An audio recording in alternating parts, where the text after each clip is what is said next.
नमो अर्हन्ताणं नमो सिद्धाणं नमो आयर्याणं नमो अध्यायाणं नमो लोये सव्यसाहुणम्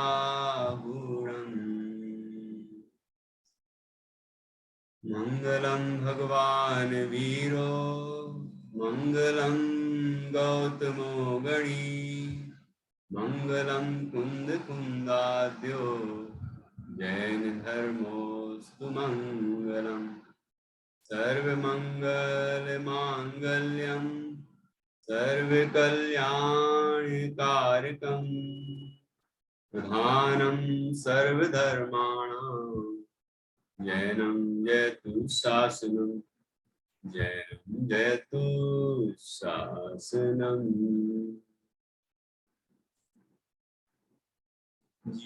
जीवमजीवम दवम जिणवर वसहेण जैणी देठम देविंद विंद वंदम वंदे तम सौवदा शिरसा।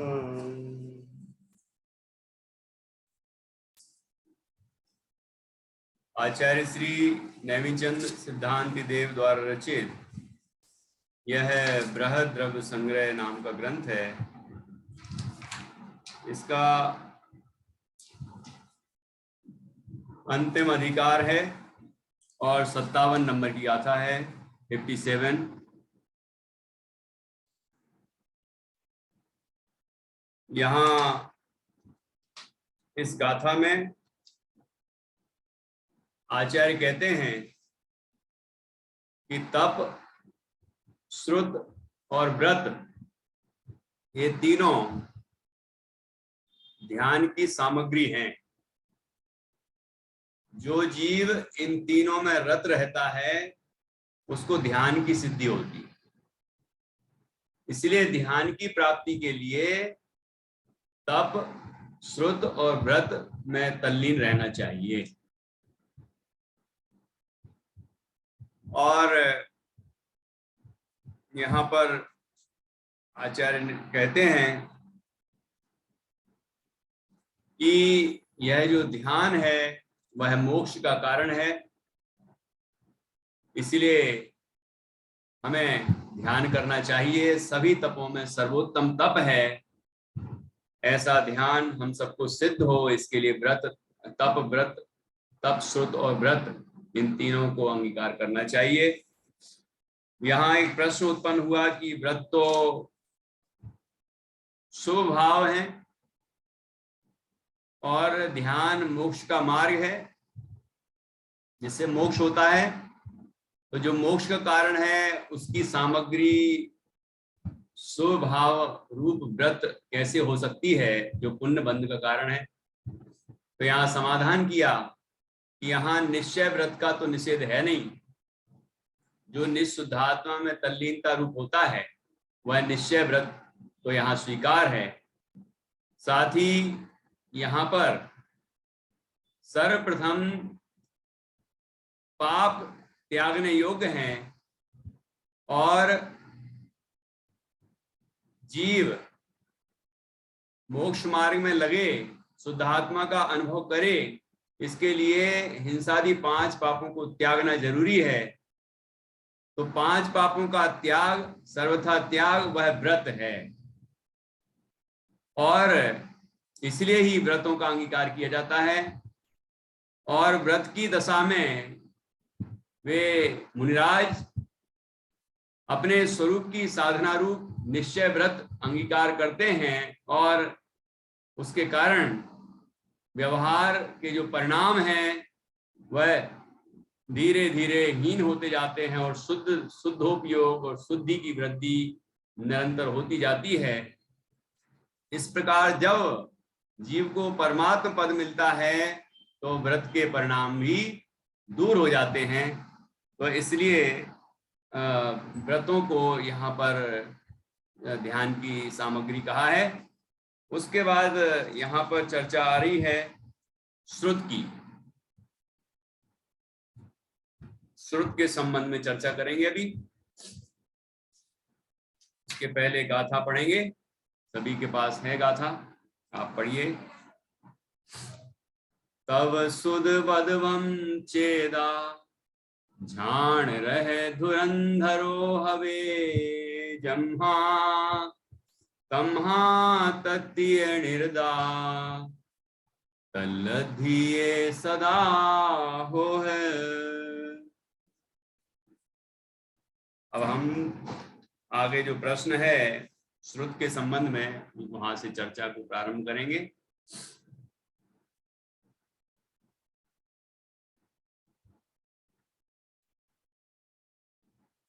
देखिए यहां ऊपर से ही जो इस प्रकार कहा है कि 10 तथा 14 पूर्व के श्रुत ज्ञान से ध्यान होता है, वह भी उत्सर्ग वचन है। उत्सर्ग वचन समझ गए आप लोग? कल बताया था उत्सर्ग मार्ग, अपवाद मार्ग। उत्सर्ग कथन, अपवाद कथन। उत्कृष्टता की अपेक्षा जो कथन किया जाता है वह उत्सर्ग वचन होता है, और जो गौण होता है कथन, लेकिन वो भी स्थिति होती है, तो अपवाद कहलाता है। अपवाद मार्ग वह निचली भूमिका है, उत्सर्ग मार्ग वह उत्कृष्ट भूमिका है, ऐसा समझना चाहिए। तो उत्कृष्ट के लिए विशेष कथन किया जाता है, और निम्नता वहां गौण होती है, लेकिन वह वहां निषेध नहीं समझना चाहिए उसका। यहाँ कह रहे हैं कि 10 तथा 14 पूर्व के श्रुत ज्ञान से ध्यान होता है, ऐसा वचन है, वह भी उत्सर्ग वचन है।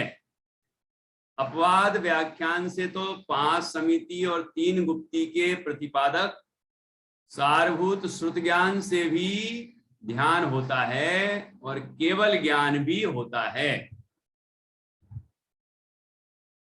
यदि ऐसा अपवाद व्याख्यान ना हो तो तुस्मास का उच्चारण करते हुए श्री शिवभूति मुनिराज केवल ज्ञानी हो गए इत्यादि गंधर्व आराधना आदि ग्रंथों में कहा गया व्याख्यान किस प्रकार घटित होगा? बेहतरी समझ में आ रहा है? यहाँ ये कह रहे हैं कि वो उत्कृष्ट कथन है कि 10 पूर्व का ज्ञाता होगा उसको ही ध्यान हो सकता है, 14 पूर्व का ज्ञाता होगा उसको ही ध्यान हो सकता है, ये उत्कृष्ट कथन है, ठीक है। लेकिन अपवाद व्याख्यान ये है कि 5 समिति और 3 गुप्ती, कितने हो गए नित्या? 5 और 3 8, 5 समिति और 3 गुप्ती हो गए 8। इन 8 को बोलते हैं अष्ट प्रवचन मात्रिका। क्या बोलते हैं? अष्ट प्रवचन मात्रिका। माता भी बोलते हैं अष्ट प्रवचन माता। तो इन अष्ट प्रवचन मात्रिका का ज्ञान अनिवार्य रूप से होना चाहिए, 5 समिति और 3 गुप्ती का ज्ञान, ठीक है। तो इतना सा सारभूत श्रुत ज्ञान भी होगा तो भी उसको ध्यान होगा, और केवल ज्ञान भी होगा, ठीक है। तो यह अपवाद कथन है, और इसके उदाहरण हैं शिवभूति मुनिराज। शिवभूति मुनिराज की कहानी आप सभी ने सुनी है, यहाँ पर उनका उल्लेख किया गया है। किसी को याद है क्या शिवभूति मुनिराज की कहानी? नहीं है? शिवभूति नाम के मुनिराज थे। वो मुनिराज महान तपस्वी थे, लेकिन बुद्धि कमजोर थी, ये समझ सकते हैं। अर्थात याददाश्त कमजोर थी, उन्हें याद नहीं रहता था ज्यादा, गुरुजी जो कहते वो भूल जाते, लेकिन उसका भाव जो रहता वो समझते थे और उसका पालन भी करते थे। ऐसे तपस्वी थे। अब उनके गुरुजी ने सोचा कि किसी भी तरह से इनको इनके हितरूप शिक्षा याद रहे, उसके लिए एक सूत्र सिखाया। तुस्मास भिन्न है, वैसे ही देह और आत्मा भिन्न है, ठीक है। तुस का मतलब है छिलका और मास का अर्थ है उड़द की दाल। दाल और छिलका भिन्न भिन्न है, वैसे ही आत्मा शरीर से भिन्न है। तो उन्होंने उदाहरण के माध्यम से याद कराने की कोशिश की। वो अंदर घोलन करते रहे कि याद बना रहे, बार बार घोलते रहते थे, लेकिन विहार कर रहे थे और विहार करते करते घोलते रहे, लेकिन भूल गए कि गुरुजी ने क्या कहा था, मतलब कौन सा सूत्र था, वो सूत्र भूल गए। आत्मा का अनुभव नहीं भूले, ध्यान रखना, ठीक है ना। तो अब क्या हुआ कि रास्ते में जा रहे थे, वहां पर कुछ महिलाएं नदी के किनारे उड़द की दाल से छिलका अलग कर रही थी। ठीक है, धोके अलग करते हैं, छिलके छिलके उतार देते हैं, तो दाल दाल बचती है, उसको हम धुली दाल कहते हैं, है ना, छिलके उतरी हुई दाल। यहाँ पर कहते हैं उड़द मोगर। तो वो छिलका रहित हो गई। तो मुनिराज ने उनसे पूछा कि हे माते, कि आप ये क्या कर रही हैं। तो उनने कहा कि हम दाल को छिलके से अलग कर रहे हैं। तो तुरंत उनको अपने गुरुजी का वो सूत्र याद आ गया कि तुस मास भिन्न है, वैसे ही शरीर से भिन्न आत्मा है, शरीर और आत्मा भिन्न भिन्न है। और ये बात याद आई और उसका उन्होंने घोलन किया और अपने आत्म स्वरूप में तल्लीन हुए, ठीक है, और केवल ज्ञान की प्राप्ति हो गई। तो उनको श्रुत ज्ञान तो केवल अष्ट प्रवचन मात्रिका मात्र था, मतलब 5 समिति 3 गुप्ती। बाकी श्रुत ज्ञान बहुत सारा नहीं था, बहुत सारे शास्त्रों का ज्ञान हो गया, इस तरह याददाश्त हो उनकी, ऐसा नहीं था। तो यहाँ कह रहे हैं कि वो 10 या 14 पूर्व के का श्रुत ज्ञान जिसको होता है उसको ध्यान होता है। ये जो कथन है उत्कृष्ट कथन है, उत्सर्ग वचन है। और अपवाद मार्ग तो यह है कि 5 समिति और 3 गुप्ती का भी ज्ञान हो, सारभूत श्रुत ज्ञान हो, तो भी ध्यान होता है और केवल ज्ञान भी होता है। शिवभूति मुनिराज इसके उदाहरण है, प्रसिद्ध उदाहरण है। अब देखिए आगे बढ़ते हैं। यहाँ प्रश्न है शिवभूति मुनिराज के संबंध में। श्री शिवभूति मुनि 5 समिति और 3 गुप्तियों का प्रतिपादन करने वाले द्रव्य श्रुत को जानते थे और भाव श्रुत उन्हें पूर्ण रूप से था। प्रश्न, ठीक है, उत्तर सुनिए। उत्तर, ऐसा नहीं कहना चाहिए, क्योंकि यदि वे 5 समिति और 3 गुप्ती के प्रतिपादक द्रव्य श्रुत को जानते होते तो द्वेष ना कर, राग ना कर, इस एक पद को क्यों नहीं जानते। अतः ज्ञात होता है कि उनको 5 समिति और 3 गुप्ती रूप 8 प्रवचन माता प्रमाण ही भाव श्रुत ज्ञान था और द्रव्य श्रुत कुछ भी नहीं था। यह व्याख्यान हमने कल्पित नहीं किया है, यह चारित्र सार आदि शास्त्रों में भी कहा गया है। वह इस प्रकार है, अंतर मुहूर्त में जो केवल ज्ञान प्राप्त करते हैं वे क्षीण कसाय गुणस्थानवर्ती निर्ग्रंथ नामक ऋषि कहलाते हैं। उन्हें उत्कृष्ट रूप से 14 पूर्व श्रुत ज्ञान होता है और जघन्य रूप से 5 समिति और 3 गुप्ती जितना ही श्रुत ज्ञान होता है। क्या कह रहे हैं, अब देखो भाव श्रुत कितना है। भाव श्रुत मतलब ज्ञान तो है लेकिन याददाश्त नहीं है, द्रव्य श्रुत नहीं है। भाव श्रुत कितना, 8 प्रवचन मात्र, 8 प्रवचन माता, मतलब 5 समिति और 3 गुप्ती, ये भी भाव श्रुत कहा यहाँ, ठीक है। श्रुत ज्ञान का सार इतना याद रहता था उनको। बाकी द्रव्य श्रुत तो यहाँ लिखते हैं कि कुछ भी नहीं था। इसका प्रमाण दिया गया यहाँ पर।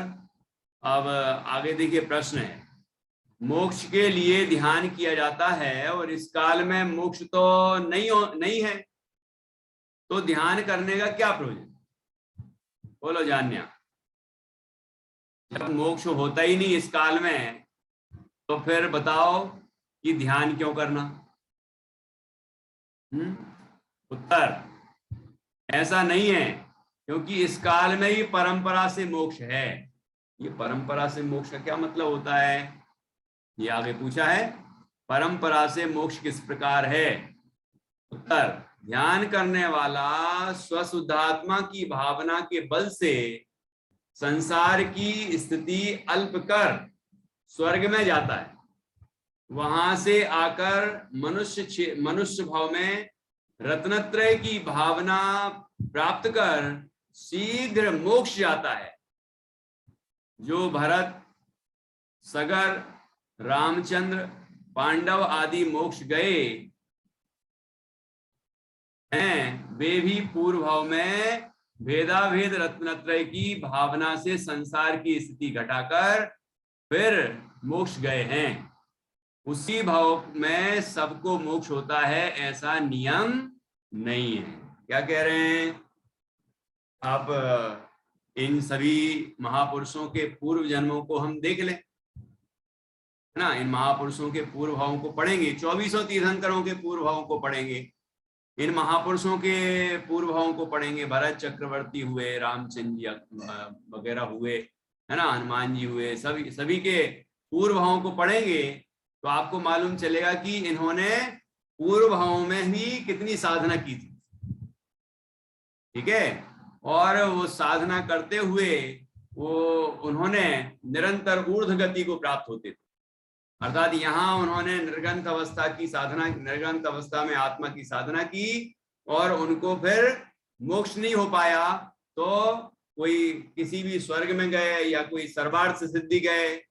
भरत जी सर्वार्थ सिद्धि में गए थे, पूर्व के तीसरे भाव में जो तपस्या की तो सर्वार्थ सिद्धि गए, है ना, और वहां से चलकर यहाँ मनुष्य क्षेत्र में आए और मनुष्य क्षेत्र से उन्होंने दीक्षा ली और केवल ज्ञान पाके और मोक्ष की प्राप्ति की। ऐसे और भी मुनिराज ये महापुरुष हैं, ये जो थोड़े से गिनाए हैं नाम, इससे भी कई गुने ज्यादा हैं। बहुत सारे महापुरुषों का चरित्र वर्तमान योग में आता है। तो इनके संबंध में पूर्व भावों की चर्चा में ये बताया गया है कि पूर्व भावों से किस तरह वो साधना किया करते थे और तब जाके उन्होंने ये मोक्ष की प्राप्ति की है। तो इसी को परंपरा कहते हैं। परंपरा अर्थात समझ गए कि इस भाव में, जैसे अभी अपना वर्तमान भाव है, इस भाव में हम भेद विज्ञान करें, आत्मा की आराधना करें और व्रतादिक का पालन करें। जितना हम कर सकते हैं इस भाव में, 7वां गुण स्थान तक हो सकता है, निर्गंथ दिगंबर मुनि अवस्था तक हो सकती है, स्त्रियों में आदिका अवस्था हो सकती है, उसमें पंचम गुण स्थान हो सकता है। तो इतनी साधना करने वाले जो साधक हैं वो इस भाव से सीधे स्वर्ग में जाएंगे और स्वर्ग की आयु पूर्ण कर वो मनुष्य क्षेत्र में वापस आएंगे।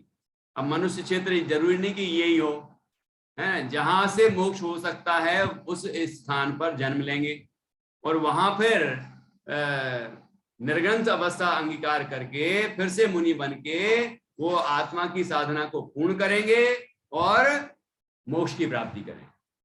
इसको कहते हैं परंपरा। तो यह परंपरा यहाँ पर हमें बताई गई है। तो यहाँ पर कहा कि इस काल में भी ध्यान होता है और ध्यान परंपरा से मोक्ष कारण भी है, साक्षात मोक्ष कारण भी है ना, और परंपरा से मोक्ष कारण भी है। परंपरा ऐसी कि भेदाभेद रत्नत्रय की, जो यहाँ पर बताई कि वो ध्यान उत्कृष्ट जाति का नहीं हुआ, है ना, थोड़ा सा कमजोर होगा। यहाँ पंचम काल में शुक्ल ध्यान तो होगा नहीं, धर्म ध्यान होगा।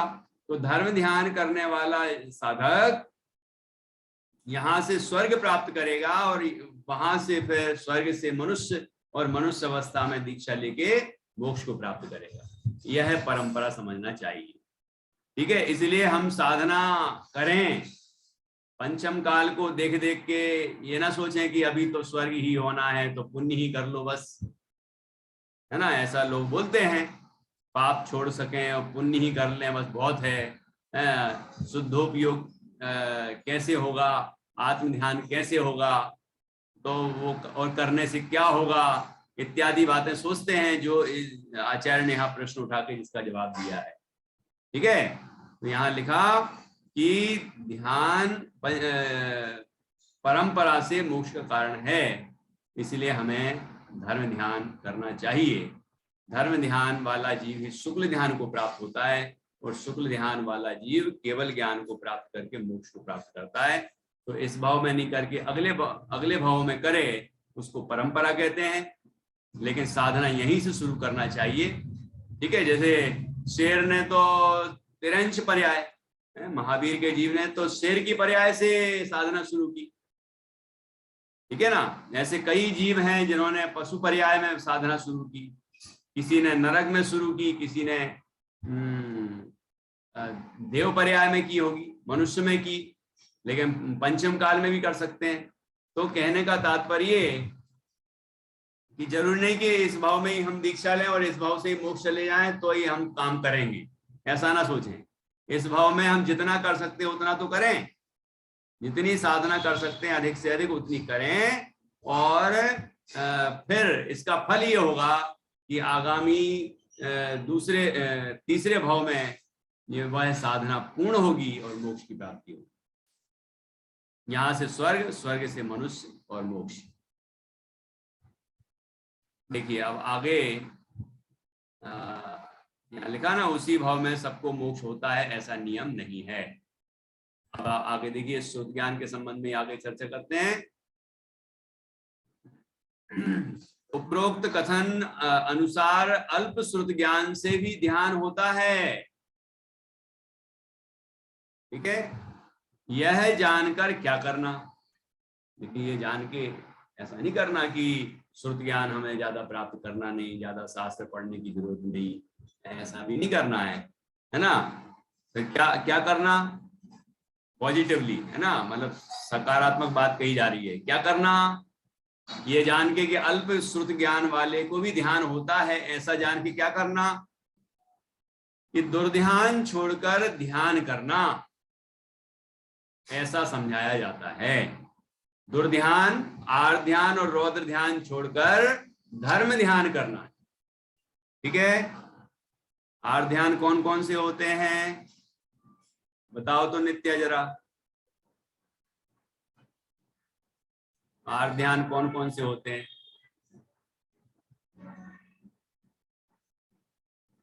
हाँ बोलो।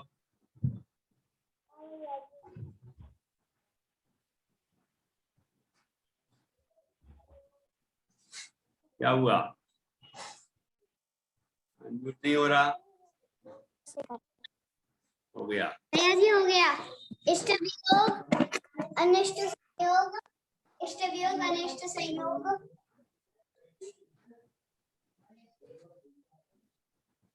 इष्ट जा भी लगाना है, इष्ट वियोगज, अनिष्ट संयोगज। इष्ट वियोगज, अनिष्ट संयोगज। भैया जी एक मिनट। पीड़ा चिंतन, भैया जी बस एक मिनट दे दीजिए। पीड़ा चिंतन और निदानज। तो इसको दोहराते रहो और ये तो भूल जाओगे, है ना। कितनी याद हो गई? क्या भैया जी? गाथाएं कितनी याद हो गई? भैया जी अभी कितनी होगी ये तो बता, बोलो ही कितनी होगी। प्रसंग की गाथाएं कितनी याद हो गई? भैया जी 30% 40, 35। 35। अच्छा, मैत्री को ज्यादा हुई है, तो सभी पक्की करो और अच्छे से याद करो। चलिए, तो ये आर्त ध्यान बता दिए, अब रौद्र ध्यान बताइए निधि जी। रौद्र ध्यान में 4 ध्यान होते हैं। चौर्यानंद, मृषानंद, हिंसानंद और परिग्रहानंद। हिंसानंदी, मृषानंदी, चौर्यानंदी, परिग्रहानंदी। परिग्रहानंदी विषय संरक्षण भी कहते हैं। ठीक है, तो ये सब जो आर्त ध्यान और रौद्र ध्यान है, इसको एक शब्द में लिखा है दुर्ध्यान। ठीक है, दुर्ध्यान बुरा ध्यान, खोटा ध्यान। तो दुर्ध्यान छोड़कर ध्यान करना। तो ध्यान करना मतलब कौन सा ध्यान करना? करना। और शुक्ल ध्यान का प्रयास तो करना। अब पंचम काल में नहीं होगा, भावना कर सकते हैं, भावना तो रखना कि नहीं। तो ध्यान करना ऐसा समझाया जाता है। ठीक है, यहां आगे लिखते हैं, द्वेष से किसी को मारने, बांधने या अंग काटने और राग से परिस्त्री आदि का जो चिंतन है, उसे निर्मल बुद्धि के धारक आचार्य जिनमत में अपध्यान कहते हैं, खोटा ध्यान कहते हैं ना। हे जीव, संकल्प रूपी कल्प वृक्ष का आश्रय करने से तेरा चित्त इस मनोरथ रूपी सागर में डूब जाता है। वास्तव में उन विकल्पों में तेरा कोई भी प्रयोजन सिद्ध नहीं होता है, बल्कि कलुषता का आश्रय करने वालों का अकल्याण होता है। जिस प्रकार दुर्भाग्य से दुखी मन वाले तेरे अंतर में भोग भोगने की इच्छा से व्यर्थ तरंगें उठा करती हैं, उसी प्रकार यदि वह मन परमात्म रूप स्थान में स्फुरायमान हो तो तेरा जन्म कैसे निष्फल हो। आकांक्षा से कलुषित हुआ और काम भोगों में मूर्छित ऐसा यह जीव भोग ना भोगता हुआ भी भाव से कर्म बांधता है। इत्यादि रूप उक्त गाथाओं में कथित दुर्ध्यान को छोड़कर ऐसा करना निर्ममत्व में स्थिर होकर मैं अन्य पदार्थों में ममत्व बुद्धि का त्याग करता हूं, मुझे आत्मा का ही अवलंबन है, अन्य सर्व का मैं त्याग करता हूं, मेरा आत्मा ही दर्शन है, मैं आत्मा ही ज्ञान है, आत्मा ही चारित्र है, आत्मा ही प्रत्याख्यान है, आत्मा ही संवर है और आत्मा ही योग है। ज्ञान दर्शन लक्षण युक्त ऐसा मेरा आत्मा ही शाश्वत है और अन्य सर्व संयोग लक्षण युक्त भाव मेरे से बाह्य हैं, इत्यादि सारभूत पदों का ग्रहण कर ध्यान करना। देखो, इस तरह ध्यान की बात यहाँ पर समझाई है। यहाँ ये गाथाएं हैं, देखिए सुंदर गाथाएं, नियम सार जी की गाथाएं हैं, कोई परमात्मा प्रकाश जी की गाथा तो आगे आएगी। नियम सार की गाथाएं ये सब, इसी नियम सार जी में बहुत सुंदर चर्चा आई है। देखो यहाँ ये एक संस्कृत का श्लोक दिख रहा है, 2 संस्कृत के हैं श्लोक, 3, उसके बाद प्राकृत शुरू हुई है ना। तो संस्कृत प्राकृत के ये आगम के आधार हैं, शास्त्रों में चर्चा है। हम इन दुर्ध्यानों को छोड़कर और धर्म ध्यान करें, ठीक है ना। और भी ग्रंथों के उदाहरण दिए नीचे, देखो कि यशस तिलक चंपू में भी आया है, रत्नगण सावकाचार्य जी में भी है, मूलाचार में है। ऐसे ये सब प्रेरणा दी गई है कि हम सब दुर्ध्यानों को छोड़ें और आत्म ध्यान करें। जब हमारे अंदर किसी भी एक पंचेंद्रिय के विषय पर ध्यान केंद्रित करने की क्षमता है, तो वही उसी क्षमता का उपयोग अपने आत्मा में लीन होने के लिए करें। ठीक है, देखो क्षमता तो सब में है, सामर्थ्य तो सब में है। शिवभूति मुनिराज जैसे, जिनको ज्यादा याद भी नहीं रहता था, ज्यादा याद क्या नहीं रहता था, ये तो हम थोड़ा सम्मान करने के लिए बोल देते हैं, जैसा कथानक है, उन्हें कुछ भी याद नहीं रहता था, लेकिन भाव भाषण पूरा था, तो वो अपना कल्याण कर गए। तो हम लोग क्यों नहीं कर सकते? इसलिए हमें जिनवाणी का स्वाध्याय करके उसका मर्म समझने का प्रयास करना है और मर्म समझ के ध्यान का अभ्यास करना, ये कार्य हम सबको करना चाहिए। ठीक है ना। अब देखिए आगे इसी संबंध में नए विचार करते हैं। पहले व्रत की चर्चा की, फिर श्रुत की चर्चा हुई और उसके बाद यहाँ अब नए विचार करते हैं। ठीक है, नए किस नए से कौन सी बात कही है, ये कथन यहाँ आगे किया जा रहा है। ध्यान से सुनना सभी। अब मोक्ष के विषय में पुनः नए विचार कहा जाता है। प्रथम तो मोक्ष बंध पूर्वक है, वही कहा है। यदि जीव मुक्त है तो इस जीव को पहले बंध अवश्य होना चाहिए, क्योंकि यदि बंध नहीं हो तो मोक्ष किस प्रकार हो सकता है। अबंध की अर्थात जो बंधा नहीं हो उसकी मुक्ति नहीं होती, तो मुंच धातु का प्रयोग ही निरर्थक है। शुद्ध निश्चय नय से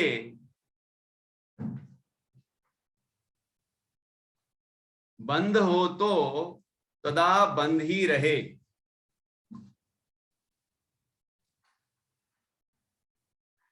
मोक्ष होगा ही नहीं। क्या कह रहे हैं यहां पर, समझ में आ रहा है? यदि जीव को बंधन नहीं है तो मोक्ष कैसे होगा?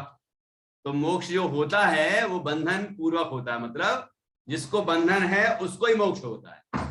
बंधन का अभाव करके मोक्ष होता है कि इनको मोक्ष हुआ का मतलब क्या हुआ कि पहले बंधन में थे, फिर बंधन का अभाव किया, तब मोक्ष हुआ। क्योंकि मोक्ष शब्द में मुंच धातु है और मुंच धातु का अर्थ होता है मुक्त होना। तो मोक्ष बंध पूर्वक है, अर्थात बंध के अभाव होने पर मोक्ष की प्राप्ति होती है। ठीक, तो अभी हम बंधनों से बंधे हुए हैं, तो इसका तात्पर्य कि हमें ही मोक्ष होने वाला है। जो बंधा ही नहीं है उसको मोक्ष थोड़ी होता है, जो बंधा है वही मुक्त होता है। जिनको मोक्ष हो चुका है वो उनको मोक्ष थोड़ी होना, वो तो मोक्ष हो गया उनको। पहले वो भी बंधे हुए थे संसार में, अब उनको मोक्ष हो गया। ऐसे ही हम भी बंधे हैं, तो हम भी ऐसा ही मार्ग अपनाएं जो उन्होंने अपनाया, तो हम भी मोक्ष को प्राप्त करेंगे। देखिए यहाँ लिखा है शुद्ध निश्चय नय से बंध नहीं है।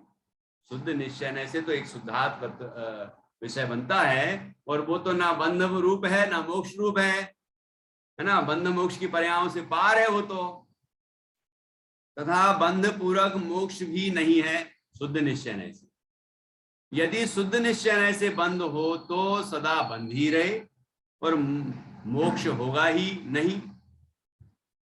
शुद्ध निश्चय नय से यदि बंध देखा जाए तो फिर बंध ही रहेगा, क्योंकि शुद्ध निश्चय नय तो जो देखता है वो त्रैकालिक देखता है, हमेशा ऐसे ही रहने वाला। तो शुद्ध निश्चय नय से तो आत्मा न बंधा हुआ है न मुक्त है, और ऐसे आत्मा का ध्यान करने से वर्तमान में बंधा हुआ जो बंधन है वह दूर होता है और मोक्ष प्रकट होता है। ठीक है।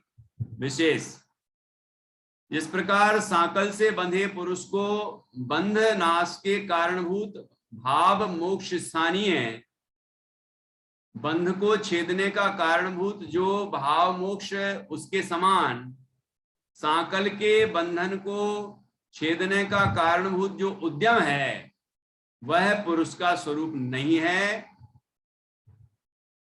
और द्रव्य मोक्ष स्थानीय जो सांकल और पुरुष का पृथक्करण अलग होना वह भी पुरुष का स्वरूप नहीं है। परंतु उन दोनों से अर्थात उद्यम से और सांकल से पुरुष के पृथक्करण से भिन्न जो हस्त पादादि रूप जो देखा जाता है वही पुरुष का स्वरूप है। क्या कहना चाह रहे हैं कि हमें मान लो सांकल बंधी है तो सांकल पुरुष है क्या? कि नहीं। जब सांकल बंधी ही नहीं है तो जो उद्यम हो रहा है वो पुरुष है क्या? कि नहीं। उन दोनों से पार है। शुद्ध निश्चय नय का उदाहरण दिया जा रहा है। तो वो तो उद्यम से मतलब जो परिश्रम कर रहा है। परिश्रम क्यों कर रहा है जी? क्योंकि बंधा है। तो जिस दृष्टि से उद्यम है उसी दृष्टि से सांकल भी है। बंधा भी दिखाई देगा, वो बंध मोक्ष दोनों दिखाई देंगे। ठीक है ना, व्यवहार नय से, अशुद्ध नय से। लेकिन शुद्ध निश्चय नय में तो वह उद्यम भी नहीं है और साकर भी नहीं है, वो तो पुरुष है, जो हाथ पैर वगैरह वाला है ना, ये पुरुष है। उसी प्रकार शुद्धोपयोग लक्षण युक्त भाव मोक्ष का स्वरूप वह शुद्ध निश्चय से जीव का स्वरूप नहीं है। जो मोक्ष प्रकट होता है ना, सिद्ध पर्याय मोक्ष पर्याय, वह निश्चय से आत्मा का स्वरूप नहीं है। क्या मतलब हुआ, वो पर्याय है ना। तो शुद्ध निश्चय नहीं से तो त्रैकालिक द्रव्य दिखाई देता है, पर्याय से पार, और उसके द्वारा साध्य जीव और कर्म के प्रदेशों के पृथक्करण रूप भिन्न होने रूप द्रव्य मोक्ष भी जीव का स्वरूप नहीं है।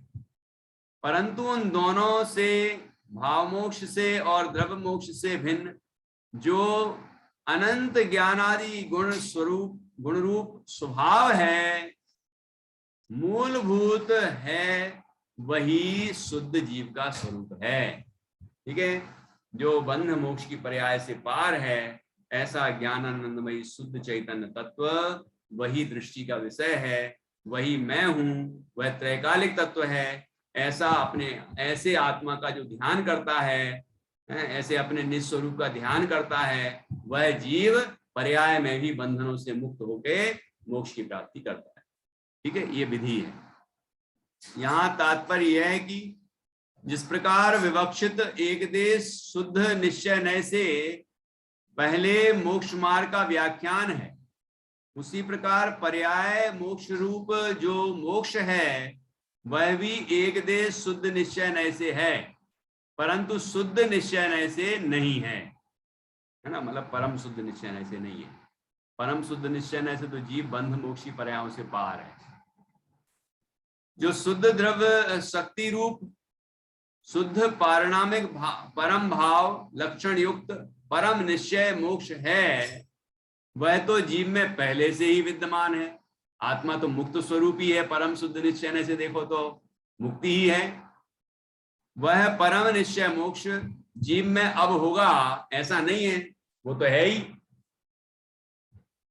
वही परम निश्चय मोक्ष रागादि विकल्प रहित मोक्ष की कारणभूत धर्म ध्यान भावना पर्याय में ध्येय रूप ध्येय होता है।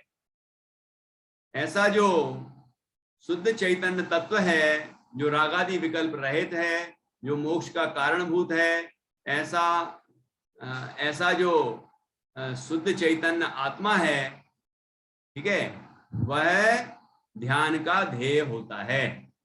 ध्यान भावना पर्याय में ध्येय होता है, ध्यान भावना पर्याय में ध्येय होता है, परंतु वह निश्चय मोक्ष ध्यान भावना पर्याय रूप नहीं है।